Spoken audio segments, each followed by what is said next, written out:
teacher looks at a classroom and he shows a $20 bill and he goes, who wants it? And so everyone in the class says, I want a $20 bill. Drops it on the floor and now it's on the floor. And he goes, who wants it? And you still have the class saying, I want. And then he steps on it. And then who wants the $20 bill now? And everyone says, I still kind of want it, right? And then he picks it up from the floor after having stepped on it, and then he crumbles it in his hand. And then he says, who wants it? And still everyone says, I'm okay to have it. And then that professor says, see, all of you want it because whether it's a brand new bill or a crumpled bill or a bill on the floor, it's still worth $20.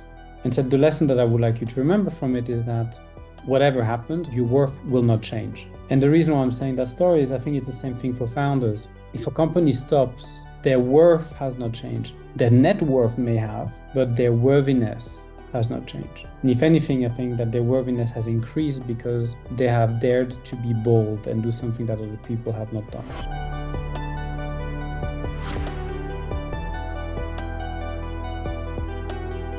Hello, I'm Somi Arian. I'm a tech philosopher and the founder of InPeak. Joining me today is Janos Barberis, known for his work on the SuperCharger Ventures, an EdTech accelerator, and Founders Taboo, focusing on founders' mental health. Prior to his work on EdTech and founders' mental health, Janos came from a rich background in Fintech.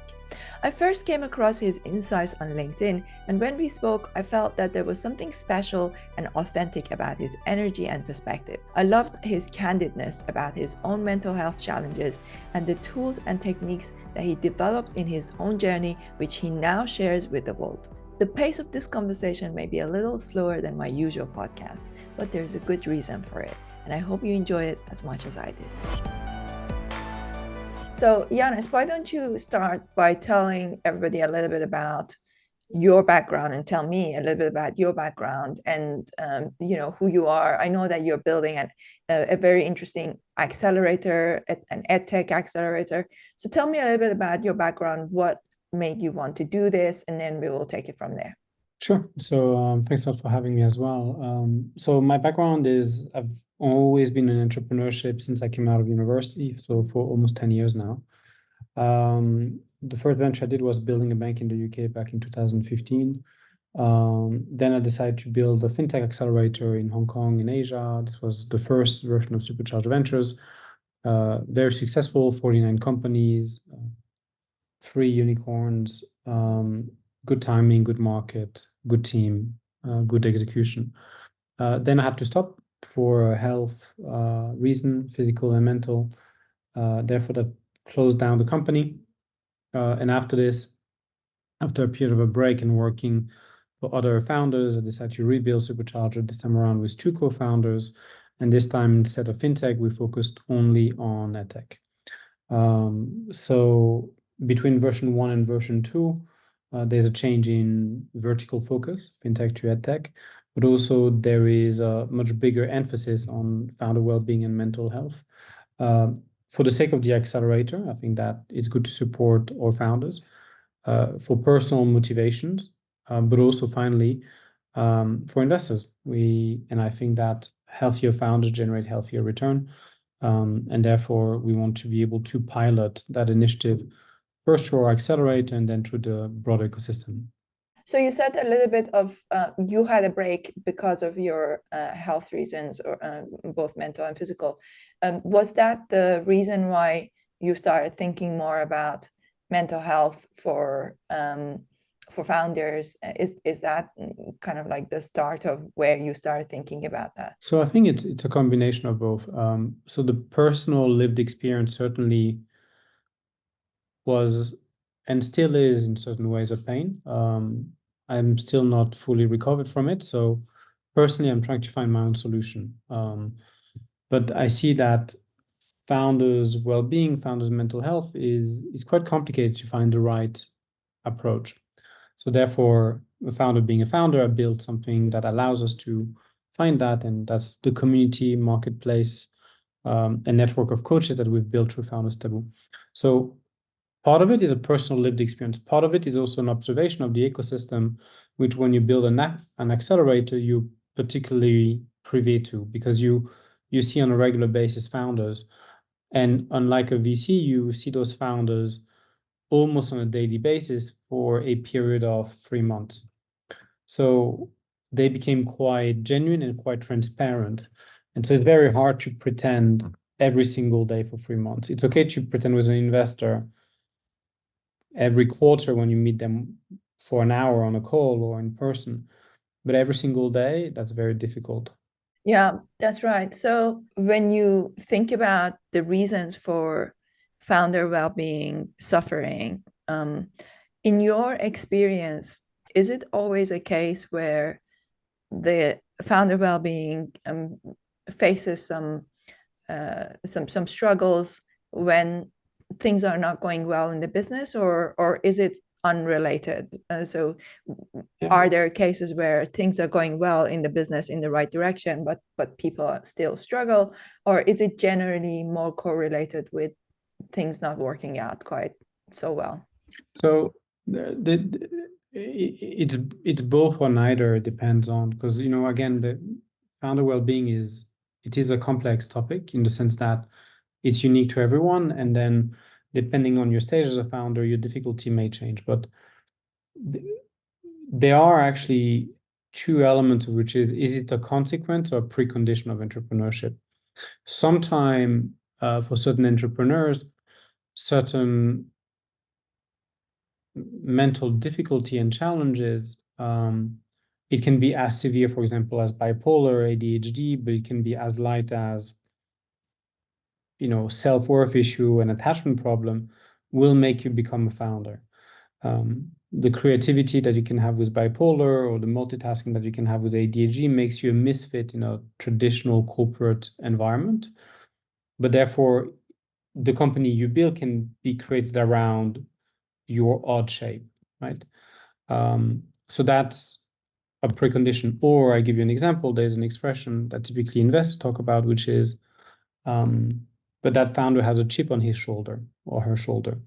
So he or she has something to prove and demonstrate, and that demonstration or that fight or that fire makes them build that, right? So that's a precondition towards entrepreneurship.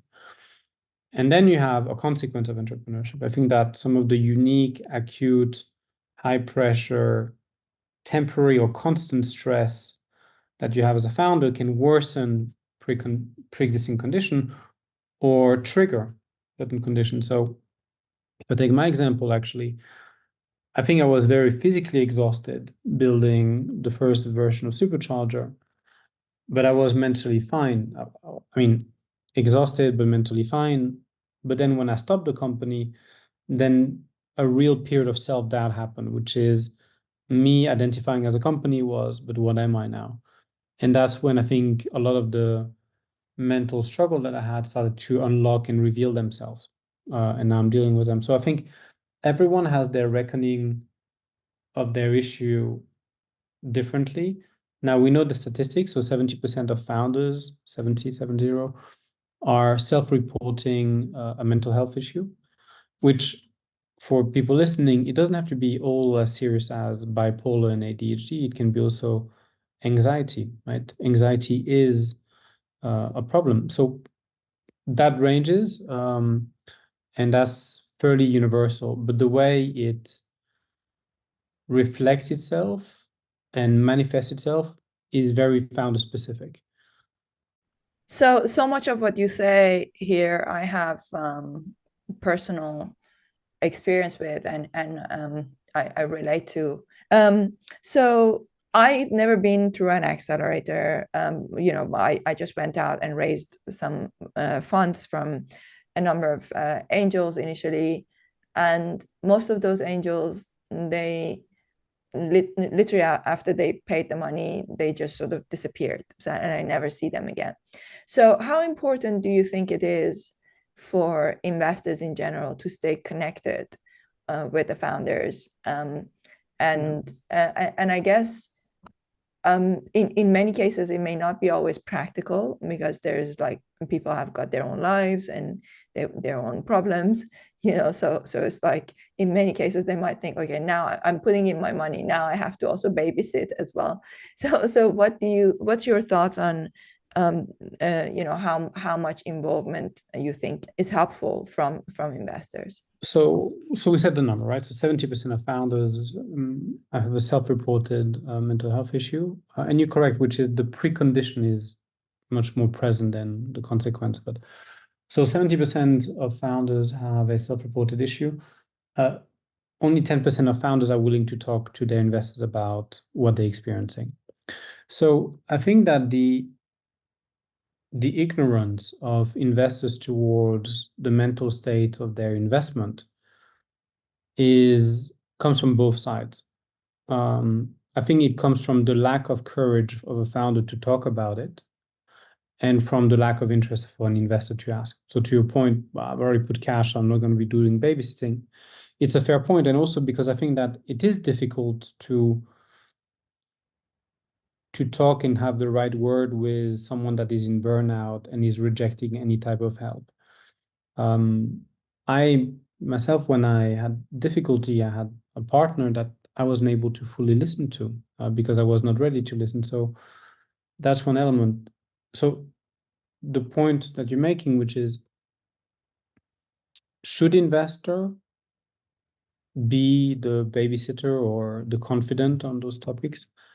I don't think that they should, but I think that they should open the door that they could. And then it is a bit like everything, like even a relationship, it's a two-way thing. So I'm happy to date you. Do you want to join me? So you as a founder, it then for you to say, I believe that investor has put in place the right psychological safety around me sharing what I have. Because you need an investor that is quite mature, because what do you do when the decision that needs to be made is good for the founder's mental health, but bad for the business since you invested? So that's where you need someone that has the maturity, etc. And then the way I would look at it, which is, I think as an investor, you make money over years of relationship, not necessarily years of investing. And if the positive outcome for that specific founder is saying, look, stop, you cannot do it anymore. The company, it is what it is. Next one will do better. I think then the founder will come back to you and take your money, and then you'll be able to hopefully perhaps recover it. But I think that's a challenging element for an investor, is if you're an investor and you're actively saying that you're willing to support, aside of the fact that whether or not the founder believes that you're okay, it's in your role, you may have a strong conflict, personal, between what is good for the founder may not necessarily good for the business, especially if it's a crisis. I think if it's a crisis, sometimes a burnout requires stopping to work, period. I think if it's on the education side and on the prevention side, I think that there's much less that tension between, what is good for the founder is bad for the business. I think if it's on the prevention side and sufficiently ahead of time, you can prepare that, then I do believe that healthier founder means healthier return and better businesses. Let's talk a little bit about the article that you wrote. So you wrote this article that did really well. If you were to kind of condense it in a couple of minutes, can you tell me what it was about, and why do you think it resonated so well on LinkedIn and the professional circles where you distributed it? I think the reason why the article resonated well is because it was genuine. So it was something that I have personally experienced and that came across quite strongly. So I think that's the first element, which is it was a real story. It was not a hypothetical. And then therefore it goes into the relatability. So I think that even though mental difficulty of founders and stresses and stressors are unique to each, they are universal across founders. We all have problems, but those problems are different, but we all have problems. So if you now combine a genuine real story with something that has universally happened to founders, you start creating relatability. But that's the awareness piece. Okay, so there is a problem, other people have that problem. But founders are outcome focused, so what? And that was the second part of the talk, which is, well, so what? Let's get help. Let's get coaches, let's get therapists. But that's an expense, right? So that's not growth oriented. It's going to cost me $100, $200, $300.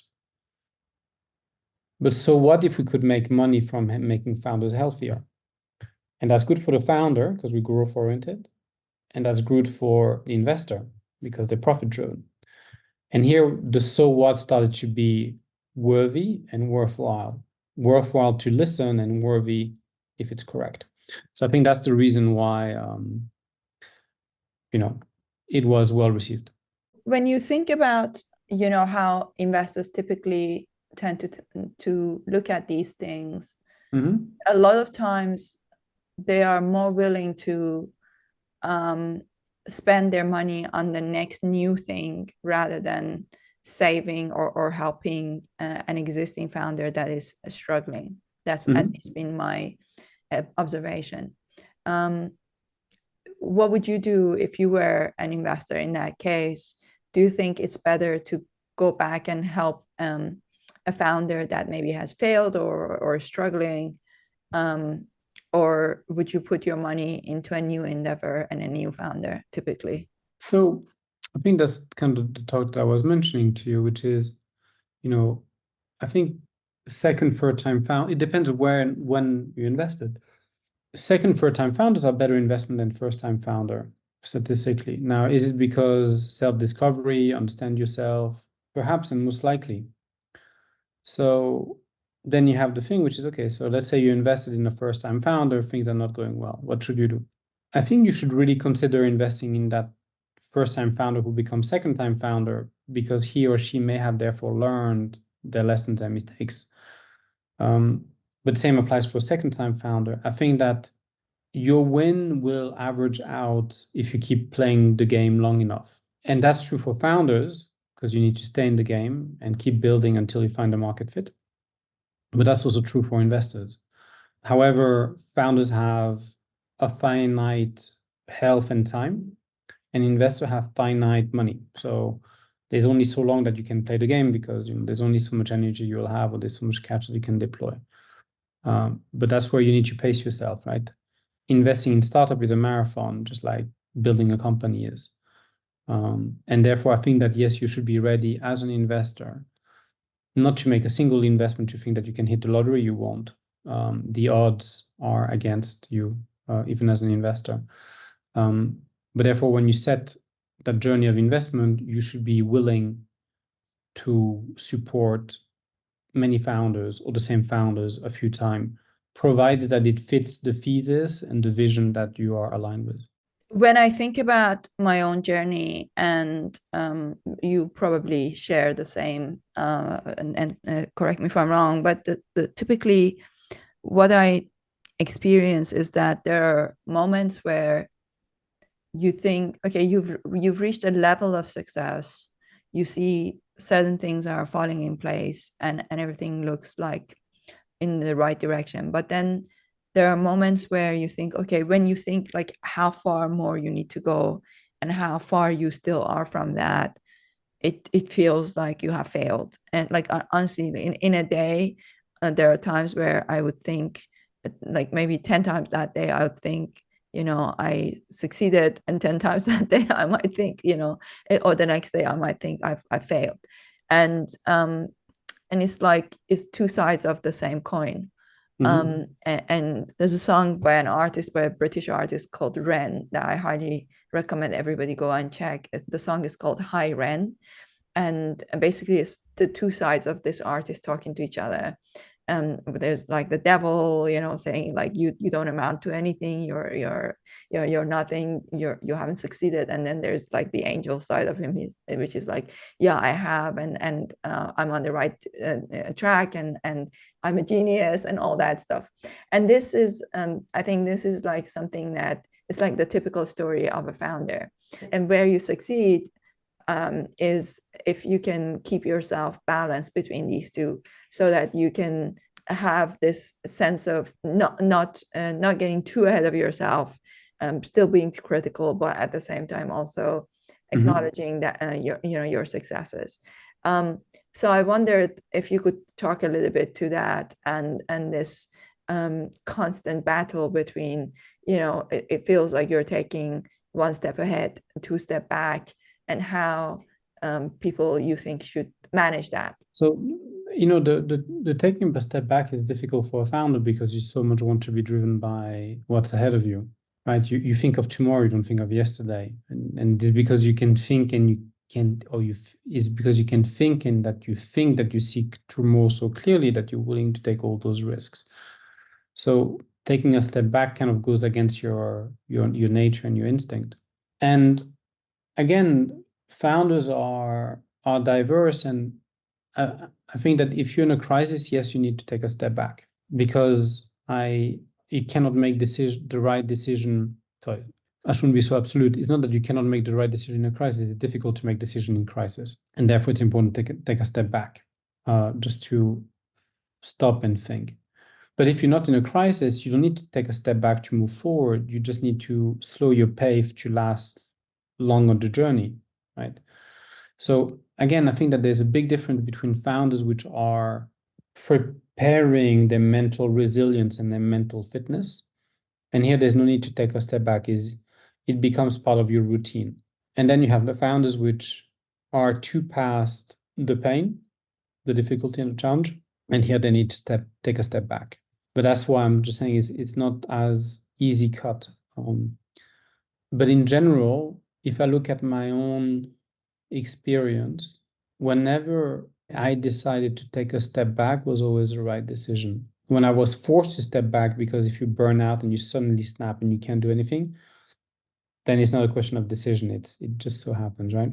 When you think of triggers, can you tell me a little bit about what are some of the typical triggers that seem to worsen founder mental health and fitness? What are some of the things that usually cause some kind of breakdown in your experience from where you stand and talking to so many founders? I don't know. I think that the triggers are diverse, and it can be a co-founder difficulty. It can be a contract that didn't go through. It can be an investor that puts you the wrong way. It can be a deal that you lost. It could be a change of vision that doesn't think, right? Yeah, so it's typically something not going right? Either it's like a team breakdown of communication and something not working out. It basically is like some kind of obstacle that is holding you back. When I think about the way that VCs think of success, and then of course by extension their LPs think of success of a startup, it seems like there's like this formulaic thinking. And that's like it's like a formula that you hit certain targets, and typically those types of targets are expected from pretty much every startup. And it's like people often talk about the hockey stick way of growth. So it ultimately it all comes down to growth and money and revenue. That's from at least from the investor side, that's what I see. From the founder side, most founders think in terms of solving a problem, and then solving a problem doesn't necessarily always equate with a linear or specific kind of format of generating revenue. It doesn't always fit that formula. So there's a mismatch between what the investors are looking for and what the founders are pursuing. And that's where I see a lot of times disagreements come up, and then that's where a lot of times the founders feel like, okay, this is not working. In that case, maybe the investors give up and stop communication, because ultimately the investors know that this was a risk that they took when they invested, so they give up, and the founder runs out of money, and that's where things break down. Where do you think the founder needs to be seeing the signs, to start doing something about it and mitigating it? That's the first question. And then even if they see the sign, what do they need to know? What do they need to do to be able to actually take action, to have the stamina to get through it. I see what you're saying, but I do disagree. If I take investors that have more than one investment, they were, worst comes worst, you're writing off a portfolio, you're writing off a line, right? So they're not overexposed to their company, to the startup. A founder is 100% exposed to their company. An investor losing an investment is totally different from an investor losing a founder losing a startup.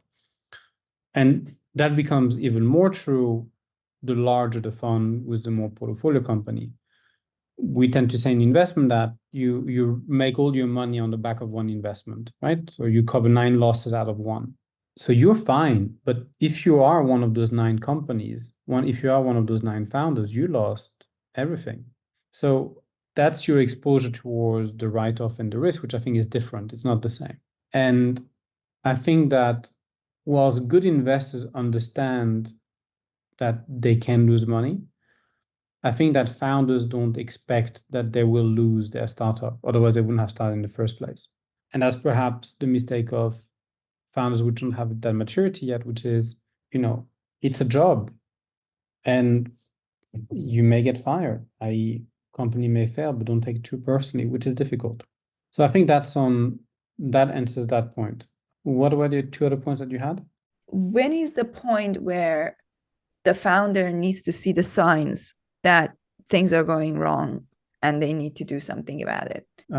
So look, it's complicated, like everything in life. But I think when you wake up every single morning and you feel absolutely beaten up to death, even though you did sleep 7-9 hours, I think that when you become highly irritable and anything triggers you, I think when you see darkness more often than you see hope, when you don't understand why you're doing what you're doing, even though it was your choice in the first place, I think those are some of the tell signs.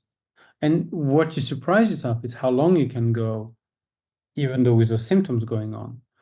I mean, I went on for 1.5 years, every single morning, waking up. I literally had the feeling that I was, like the way I was describing how I was waking up in the morning is, if I had been put in a washing machine, a tumbler, every single part of my body was hurting when I woke up in the morning. Just like if I had been beaten up. And I did this for 1.5 years. For 1.5 years, I went to work wanting to throw up. 1.5 years, right? More than 500 days. So it's surprising how resilient you can be. So what I'm getting at is, it's symptoms, but it's not like tell signs like, oh yeah, it's there and you stop. No, it can go on for another 499 days. And tell me more about that experience. So what did you do? So what happened after that 500 days? In my case, I suddenly became hospitalized. It was binary. And then that hospitalization led me from closing the company and being 9 months in a hospital. So I didn't manage to mitigate ahead of time. So you actually were in the hospital for several months? Yeah. I can't imagine what that may have felt like. Did you have co-founders? I didn't, and that's one of the reasons why for the second time around I decided to have co-founders. So talk to me a little bit about that, because I know that a lot of investors don't invest in sole founders. So do you think that having a co-founder on the whole is better or worse? It's so statistically, that business led with co-founders are more successful. Things like everything. You can have an incredible marriage and you can have the worst partner you like. It's very difficult. But I do think that even in difficulty and even in a complex relationship, even if you share not to think that someone else will tell you the solution, but just share to say it out loud and vent, that in itself has value. So, even a difficult co-founder relationship has benefits. It's better than not having it, you think? I don't know if it's better than not having it, but a bit like everything, I don't think everything is so black and white. There is silver lining in everything, even complex co-founder relationships, even complex relationships. Yeah. So I don't think it's so I don't think there's such a thing as saying, is it better to have co-founder, not co-founder, or are you better off with just by yourself or having a bad co-founder relationship? I think it's much more granular. let's talk a little bit now about once you start seeing those signs, like if you think of like early days, like you said that you went on for about a year and a half with that experience that you were going through. Do you think that, for example, if you caught it earlier, would you have been able to stop it, to mitigate it? Because in my experience, I've never had it to the degree that I've been out of action for that long.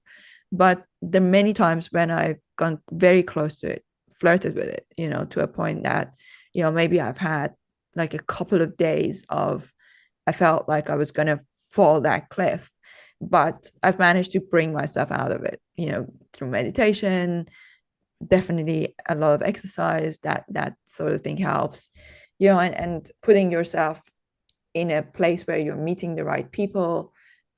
So not trying to make sure that you're not as isolated. But it is tough, and it's definitely, I feel like when you get close to the cliff, there is a point beyond which that you almost can't really get yourself out of it. So that's why it's so important to not get too close to that cliff. So in your experience, do you think like there would have been a chance that maybe in those early days, what could have helped you? So I'm just thinking, a lot of people listening to this that may be in that position, that are, really struggling, they feel like they're getting close to that cliff. What can they do to bring themselves out of it and not allow that cliff? I don't know if at the time I would, it's a question that people have asked me, and I think I am who I am because of the mistake I've made, including some very serious mistakes. I mean, my hospitalization was a 1 in 4 chance of dying, right? 1 in 4. Easy to say now for me, it's okay, I can make those mistakes. I mean, clearly it was not fatal, but the reason I'm saying this is because it's not that I knew, it's not that I was totally blind of how difficult it was for me for a year and a half. No, I knew it, and I was visualizing it in the sense that I almost felt like, I always tend to say it's like the needle of an engine that goes towards the red, and I could see where the red was, and I was keep on going towards red and then coming back and then touching it, but then at one point it snapped, right? So I don't know if I could have or should have done it differently. Now going forward, I know what I don't want anymore. Fool me once, shame on you. Fool me twice, shame on me. Shame on me if I do it again.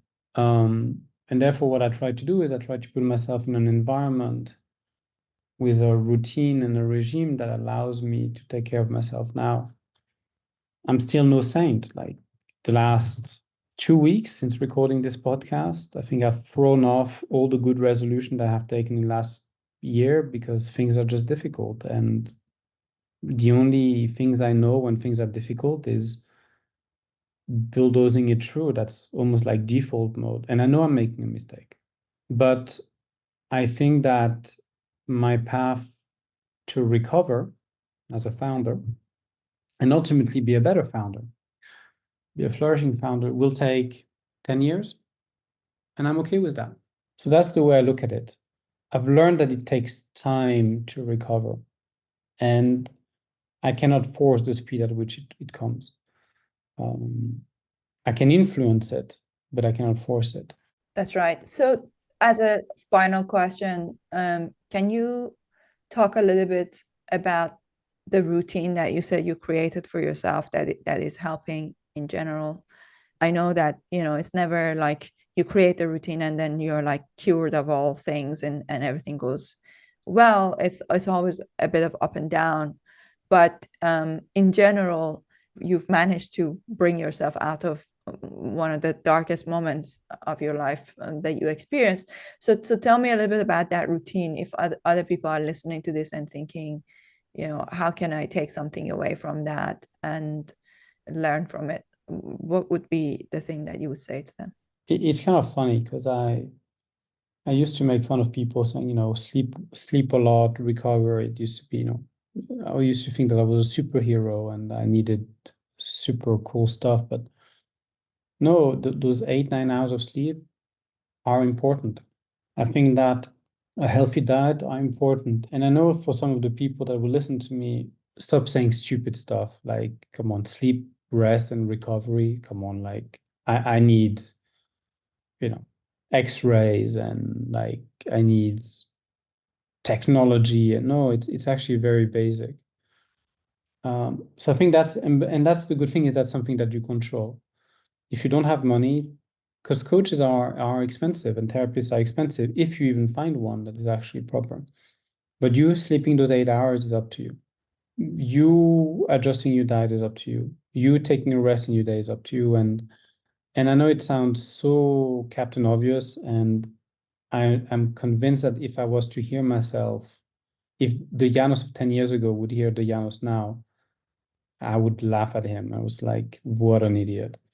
But now I believe that this is true, and see, so that's important. Team, team, team, and team. Surround yourself with people that understand your problems. It's not that you need to tell your team what you suffer from, but hire the people that won't make you suffer more by doing what you're bad at. And that can be your anxieties, your lack of focus, etc., etc. Create a safe space so that when you're in a crisis, you can talk without shouting. That could be your investor, it could be a family member, it could be a team member, it could be a friend. Don't identify yourself as your company. You are not your company. You are a founder, and it's an administrative title of you having founded the company. But your worth is not your company's worth. Companies close down, founders don't. There was recently an inspirational video, which again, Janos 10 years ago, if I would have seen this on Instagram, I would say like, it's kind of like those influencer thing. But here's how the video goes. It's a teacher that looks at a classroom and he shows a $20 bill. He takes it out of his wallet and it's a brand new, crisp $20 bill. And he goes, who wants it? And so everyone in the class says, I want a $20 bill. So okay. And drops it on the floor, and now it's on the floor. And he goes, who wants it? And you still have the class saying, I want it. And then he steps on it. And then who wants the $20 bill now? And everyone says, I still kind of want it, right? It's like, okay. And then he picks it up from the floor after having stepped on it, and then he crumbles it in his hand and makes a ball out of it that looks like nothing. And then he says, who wants it? And still everyone says, I'm okay to have it. And then that professor says, see, all of you want it because whether it's a brand new bill or a crumpled bill or bill on the floor, it's still worth $20. And so the lesson that I would like you to remember from it is that whatever happens, whatever you're on the floor, whatever you're tired, your worth will not change. And never make yourself feel worthless, and just remember yourself that you like that $20 bill. And the reason why I'm saying that story is I think it's the same thing for founders. If a company stops, their worth has not changed. Their net worth may have, because they don't have the equity anymore in their company, but their worthiness has not changed. And if anything, I think that their worthiness has increased because they have dared to be bold and do something that other people have not done, right? And their worthiness has increased because now they have the experience of failure, which makes them more mature and understand it more. So yeah, I think that's a very important takeaway, is not identifying yourself to the success of your company. Yeah, definitely. That helps a lot. If you think of yourself in that way, it definitely helps to separate yourself and distance yourself from your company. It's very hard to do that. But definitely that's the right way to think about it. Yeah. Well, Jonas, thank you for sharing your experience, your wisdom. This was a great conversation. I know that it was like not the most upbeat, because we are talking about something quite difficult. But I think a lot of people will listen to it and relate. It's basically just the daily experience of a lot of founders. Maybe as a final point, can you tell me why, this is just mainly out of my own interest, what made you decide to change industry? you said that in the beginning you were focusing on fintech and building an accelerator in that space, and then after your break you came back and you went into edtech. Did that have anything to do with your experience, or was it like you felt that this? No, it's because I correctly predicted. I tend to be good with timing, so I correctly predicted that if we had entered fintech 3 years ago, we would have entered on the top of the market, and valuation would have been much more expensive, or cost to re-enter the market as a fintech accelerator, even though with a brand and track record, which have been much more expensive. So it was cheaper, faster, and safer for us to enter in the EdTech vertical as opposed to fintech. Super interesting. Okay.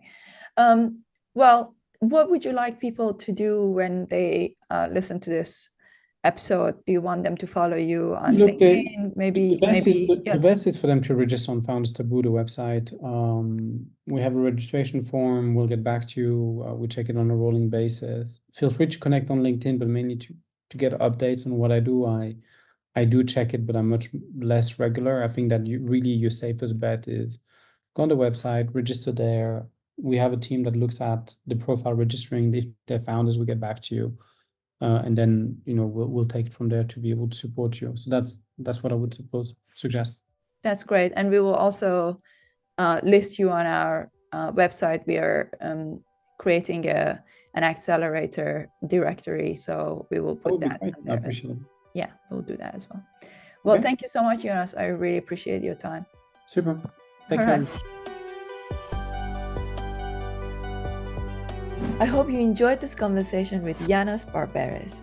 Be sure to follow him on LinkedIn so that you don't miss his valuable insights. Don't forget to subscribe to my channel on YouTube or wherever you get your audio podcasts so that you don't miss the future episodes. It will mean the world to me if you leave a review and share the podcast with others that you think might find it interesting.